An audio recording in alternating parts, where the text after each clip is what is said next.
I am on a journey sharing my private video diaries from my summer sabbatical of 2022, 4 years ago.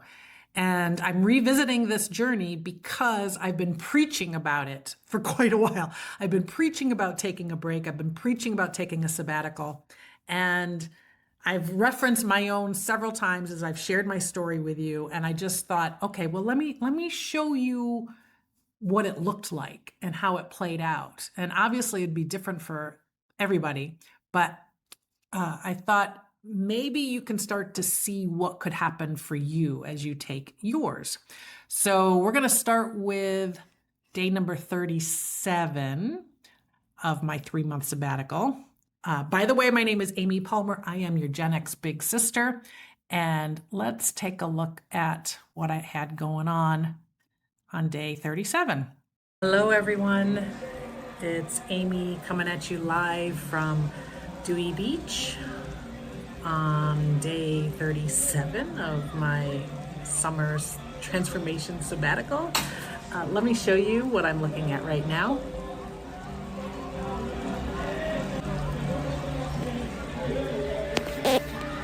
Beautiful, beautiful sunset.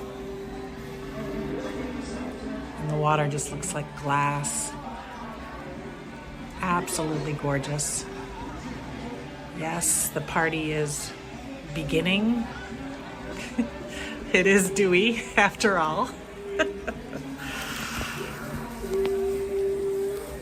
So I've taken this day to rest. This has been a perfect place to do that. It's been a perfect day for it. Perfect place to do it. Thank you to the generosity of my friends Elisa and Greg, who will be returning tomorrow. I can't wait to see them, but are letting me stay at their place ahead of time. And I took advantage of just having some downtime, having some alone time, having some rest time. I slept for a few hours this afternoon. So feeling good and rested tonight, which is great. I just want to look at this one more time. I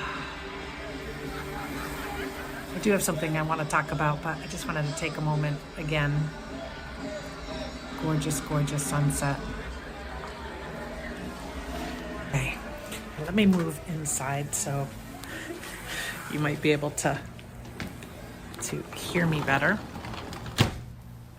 All right, so what I want to talk about is so some of the thoughts that I've been having around work.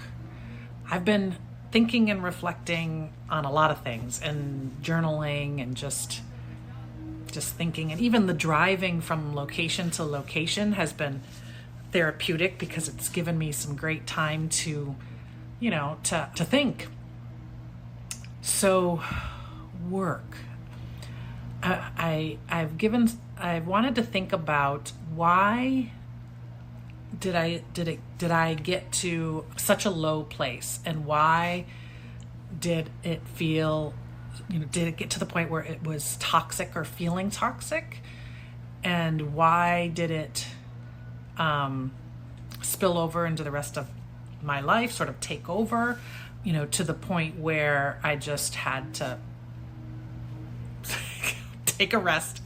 So I think it was a perfect storm. I do think it was the pandemic. I do think it was spending too much time alone too long. I usually enjoy spending time alone, but pandemic made that worse, because it's better to spend time alone when you are choosing it, but when it's forced on you, it's a whole different ballgame. So that was part of it. And then my job had gotten to the point where it was the last thing that I was thinking about as I would go to bed at night, and it was the first thing I was thinking about as I got up in the morning. And because I was not going in a positive direction, and the depression was coming on, it was all consuming. and I had nothing left at the end of the workday. So I wasn't filling my life with enough joy. I was draining the cup and not filling it back up again. So that is very clear. Also, when I step back and think about it, my cycles of happiness with my most recent career opportunity, the last 8 years involved with these private schools in California, there were ups and downs for when I felt fully engaged, when I felt fulfilled, when I was happy, and when it seemed to be draining me and I was unhappy, etc. And I was fully engaged and happiest when I was building something, building a team, building a school, like improving on it. And when I had sort of my own little corner of the world that I could help shape the vision, the culture, the direction. And that was very inspiring to me. And when I was working for a leader that I felt was further down the development path and the growth path from me, meaning I knew that there was a lot that I could learn from her, that was very, very inspiring to me. And that would motivate me. And then of course, my team motivated me, because my deepest fulfillment comes from helping others achieve their goals and dreams. I mean, as they see their career goals come to fruition, as they see the success that they're trying for, or the financial rewards that they're trying for, that like fills me up and makes me feel, I feel like I have an impact, and it brings me joy. So during those times, I was at my happiest. And when I would slide was when I started to, whenever there were times with the company where I didn't have a voice, or I was losing my voice, or I didn't have the autonomy to sort of work with my team and build craft the vision and the plan and everything together, when it started to get like imposed on me, that weighs on me, and I don't thrive in that environment. And then when it became apparent that the larger company that acquired us, they already had people in the roles that would have inspired me. And I didn't see, I basically just didn't see a seat for myself at their table. And their attempts were made, but I just never really felt that. So so then I started to feel like less heard, less impactful. Our schools started to be less important in the scheme of things, because we were part of a larger company now. And that all started to weigh on me. I want to be clear, though. It was my experience in this situation that was frustrating and tough and toxic for me, and just didn't give me the path that I needed. I don't want to say that it was the company specific. Maybe it was, maybe it wasn't. I don't think that that's for me to say. I just can speak to my experience in the whole thing. So I'm talking about it now, and I didn't talk about it much when I first left. So I've been out. My last day was June 1st, or was it May 31st? Anyway, whatever. So it's been, like 5 weeks that I've been gone. Feels like an eternity, but it was odd how quickly I was able to turn it off, so that it wasn't the last thing I was thinking about at night. It wasn't the first thing I was thinking about in the morning. The intensity of it, like I was able to immediately disconnect from that. Aside from the deep caring that I have for several of the people that I work with. So there's a caring and a love there. But because I was so, I was, healing my wounds from it, I guess. I was like really, really emotional. I felt a lot of failure. A lot of that got fixed just by a lot of the personal messages that I got from my team and from peers and everything. That went a long way towards healing that aspect. But I was so in it and buried in it that I couldn't see clearly what was happening and why I was really feeling the way I was.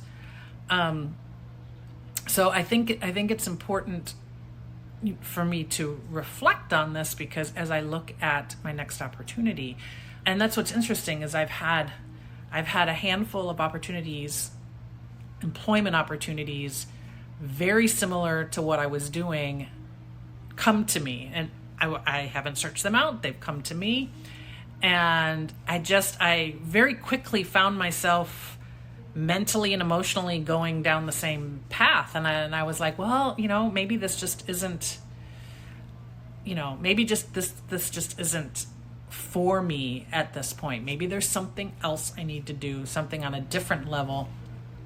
I definitely need to have something that I'm building, and I need to, I hate to say it, but I need to be a leader, and I need to have my team, my thing, my, whatever it is. I'd love to lead a company, a mission-driven company, and I'm ready for that opportunity to be the vision setter, lead the innovation, create the culture, all of that, find and build the team. All of that I know is in me.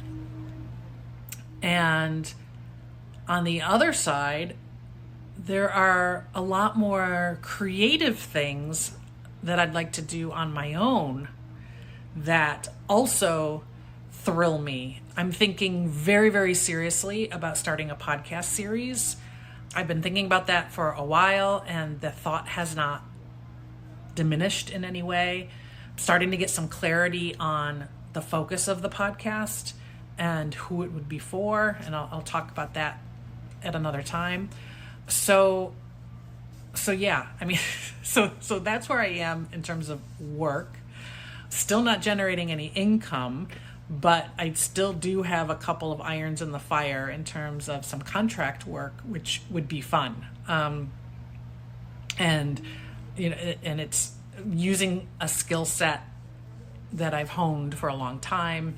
It would be helping to build curriculum, sales training, doing some writing, and a couple possibilities with a couple of really inspiring women sales leaders.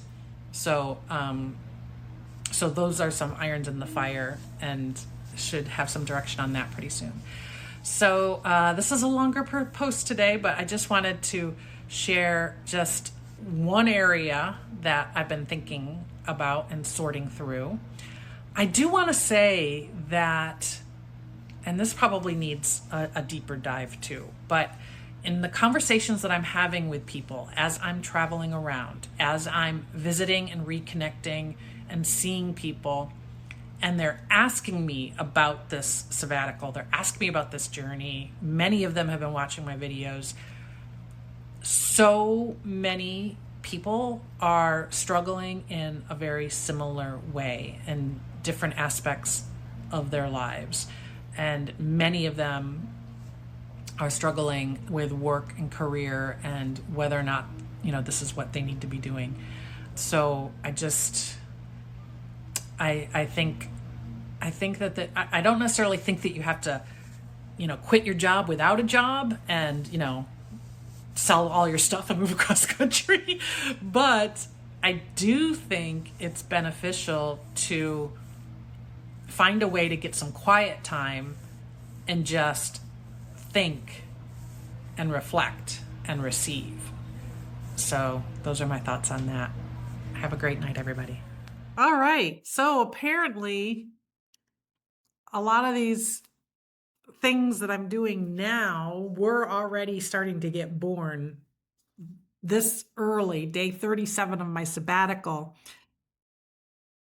So a couple of my observations. Kudos to this girl, Amy, from 4 years ago, not wanting to blame the company that I had left, because I will tell you, at the time that I left, like leading up to leaving and then shortly thereafter, I was very bitter. I had a lot of anger and resentment towards the company. And I find it a little bit impressive that in 37 days, I was able to sort of be a little bit more reflective and objective about it, and think about my contribution to the scenario and what did it take for me to get to that point. So that is interesting, and I am quietly impressed that I got to that point there. I love how I sort of broke down what I liked about work, what I didn't like about work, and hearing it expressed here now that I've got the benefit of hindsight, and because I know what happens next, the path that I decided to go on incorporates all the aspects that had given me joy and that had helped me to feel fulfilled. It was clear that I wanted to impact and help and support other people, and that gives me satisfaction, and that continued to play out. It's also interesting, I talked about contract work and how I was going to make use of that. I'm still making use of that. I still take on contract work to support my mission-based business. And so I don't know, I don't think I had any clear thoughts about how that was going to play out at that time, but you could see the seeds of ideas starting to give birth. I mentioned the podcast. This is the first time I mentioned podcast in the sabbatical, even though I said I had been thinking about it. And one of the reasons why I had been thinking about it is I felt like I had a lot to say.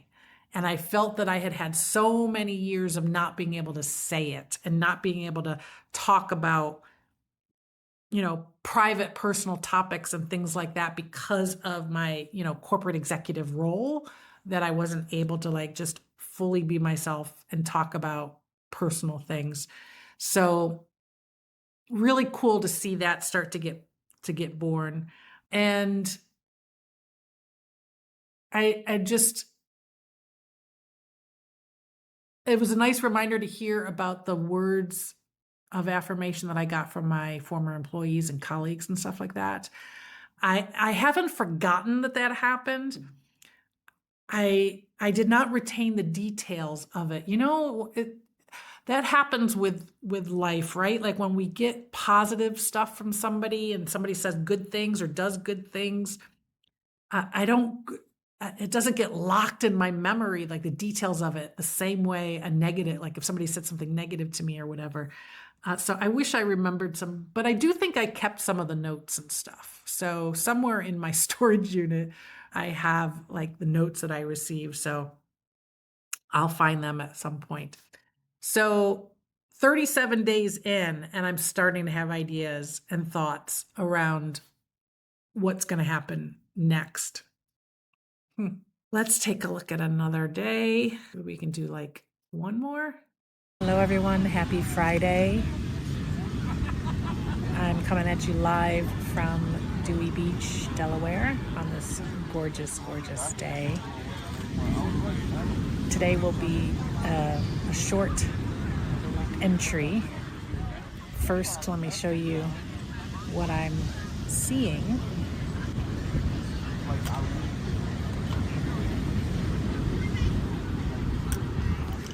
Gorgeous blue sky as I sit under the protection of my sun umbrella, as I always have to. The sound of the beach.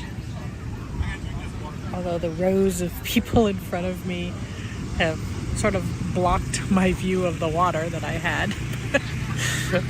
All good, all good. So what I'd like to share today is thinking about childhood memories. And what prompted this is I went to go watch the fireworks the other day with my brother Jeff and my sister-in-law Kosh. And it prompted a memory from when we were kids, and we used to make these sounds in reaction to each firework as it would go off. Like when the first firework would go off, we would go ooh, and then the next one we'd go ah, and then we would go ee, and then we would go kaboom. I don't know. We thought we were cute or funny or whatever, but it was hilarious to us at the time. We also named all the different types of fireworks. We came up with our own name, the sizzler, the whistler, the Chinese whistler. Like there's all, we just, for different styles, and we would try to predict which firework was going to explode. Like as you could see the trail go up in the air, we would try to predict what it would end up being. So it was a fun little memory that was sparked the other day. And then today, being at this beach, lots and lots of memories of family vacations, because there's lots of families here. There's also lots of groups of friends, because Dewey Beach is definitely a party beach. But a memory of how we would just stay at the beach for hours and hours and hours, even though, I mean, anybody that knows me knows that I love the beach, but it doesn't necessarily love me. My fair skin in the sun, I typically have to, I have to be completely covered, umbrella, full sunscreen, covered head to toe, etc., in order to survive. And the reason for that, I learned the hard way a few times as a child, with some pretty bad burns, and as a teenager too. But nice memories of family vacations, and I have a deep sense of gratitude and appreciation to my parents, because no matter what was going on, they were a young couple who eventually had four young kids, and no matter what was going on, they always worked really, really hard to make sure that we had a family vacation every summer. It was something that was very important to them, and they worked hard and sacrificed to make sure that happened. And we did have some really, really fun memories as a result of that. So I deeply appreciate that. How this connects to my sabbatical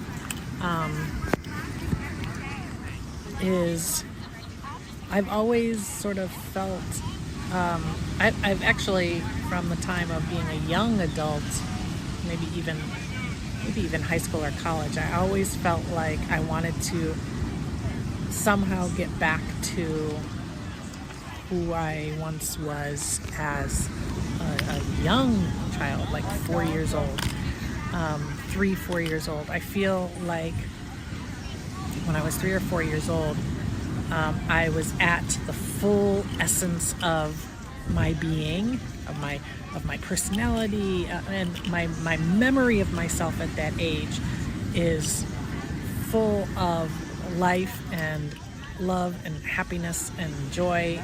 And I just have really, really great memories of that age.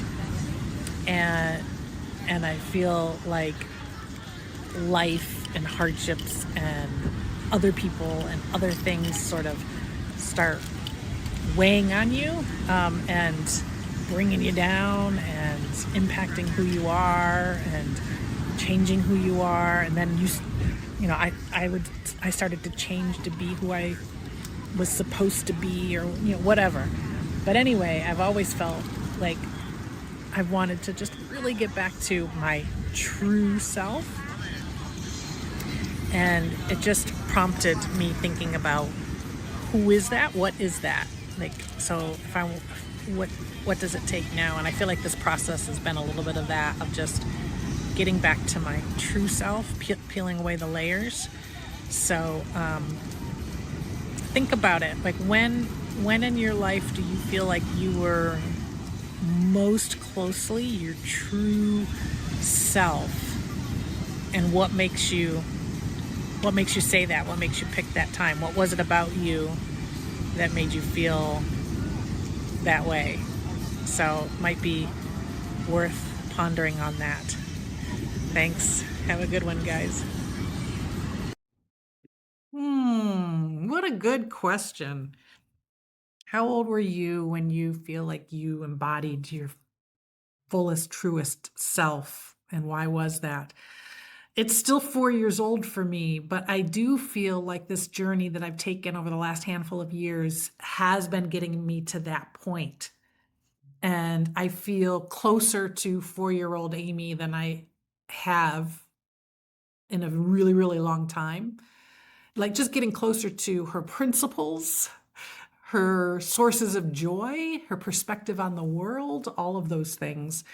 And I absolutely feel I've done that. It's interesting, as I talked about childhood memories, because the last 4 years, I've revisited the past, just like I'm doing right now, on multiple occasions, and revisited like different segments of my life.